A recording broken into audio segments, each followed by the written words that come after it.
merintih, namanya juga merasakan sakit kan gitu.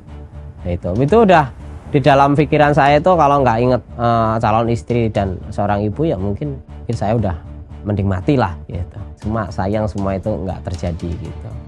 Jadi cukup lah buat saya untuk pengalaman ke luar negeri. Tambah lama kok ngawur ya cara kerjanya ini. Makin waktu jam kerjanya terlalu panjang. Begitu kapal mengangkut sauh dan menuju laut lepas, tak ada jalan kembali bagi anak buah kapal perikanan migran. Selama berbulan-bulan bahkan bertahun-tahun, sebagian dari mereka seperti memasuki lorong gelap yang tak pernah terbayangkan. Awalnya, para ABK berharap mengantongi pundi-pundi rupiah saat berlayar. Namun, justru kisah tragis yang didapat. Nama saya Muhammad Syafi'i, usia 33 tahun, dari Wonosari, Gunung Kidul, Yogyakarta. Pernah kerja di kapal Lurong Yuanju Longline, kapal ikan berbendera Cina. Setiap kita mau makan itu kita itu seolah kayak boneka, ditepaki buat mainan gitu, tepakin pakai ya kayak papan lah segini gitu, dibikin itu memang benar-benar real bikin. Jadi dia punya rencana, punya tujuan segini-segini, di pantat, di kaki, kadang di sini, di punggung gitu. Itu ditepaki seperti itu. Kayak jadi kita itu di kapal kayak boneka, yang nggak punya apa ya istilahnya itu kayak nggak punya hak gitu loh. Tak hanya mendapat kekerasan fisik, Syafi'i juga tidak segera mendapat pertolongan medis saat tersiram minyak panas. Waktu itu kan pagi hari, ya dini hari lah itu. Dini hari saya masak untuk ABK ataupun orang Cinanya juga yang bekerja di situ. Di saat itu dibawa sama mandornya, yang dibawa itu pelan, tapi giliran kaptennya kan kenceng bawa kapalnya. Nah akhirnya di saat itu saya nggak tahu, itu si minyak udah mendidih, udah besar mendidih, namanya kompor listrik ya kan.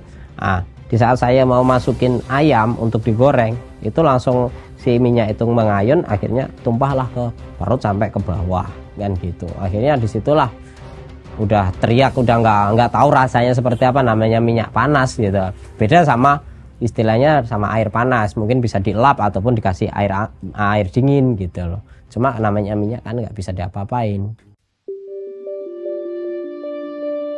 Karena tak segera ditangani, luka itu menjelma menjadi infeksi serius, terutama di bagian kelamin. Baru 1 tahun kemudian, Syafi'i bisa berobat. Seluruh biaya mencapai jutaan rupiah harus ditanggung Syafi'i, karena ia belum terdaftar sebagai anggota BPJS Kesehatan. Perlakuan bagaikan seorang budak juga dialami Mas Huri. Ya, nama saya Mas Huri Fardiansa, asal Lumajang, Jawa Timur. Umur saya sekarang 25. Pas saya kerja menjadi ABK itu pas umur 21 tahun, ikut di kapal ikan Fuyuanyu 1218 di perusahaan Cina. Mas Huri dan beberapa ABK asal Indonesia harus bekerja setidaknya 20 jam sehari dan hanya diberi waktu tidur 3 hingga 4 jam sehari. Tambah lama kok ngawur ya cara kerjanya ini. Waktu jam kerjanya terlalu panjang. Stok makanan sudah habis. Buat Indonesia kan beda stoknya, lebih sedikit Indonesia. Kalau orang Cina ini dapat stok air minum 10 kardus, kalau anak Indonesia dapat 5, kadang 2 per anak buat 1 bulan. Tidak cukup. Iya, per anak. Ya ibaratnya wis kalau setengah-setengah. Kalau dia orang Cina full, kita setengahnya dari dia.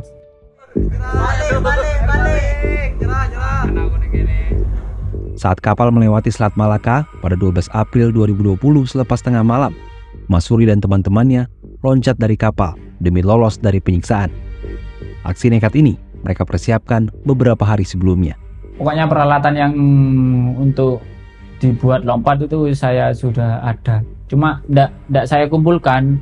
Oh ini tempatnya di sini. Nanti kalau sudah waktunya baru lihat. kalau ada barang ini saya simpan, ini butuh nanti buat lompat, saya ambil, saya sembunyikan di mana gitu. Kayak tali, terus gabus-gabus itu, life jacket. Selama terombang-ambing di lautan, keempat ABK ini hanya merebahkan diri di atas styrofoam karena tak kuasa menahan mual.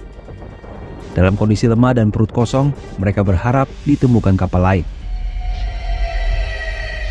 Setelah lebih 12 jam, akhirnya ada awak kapal yang melihat para ABK yang mengapung di laut ini.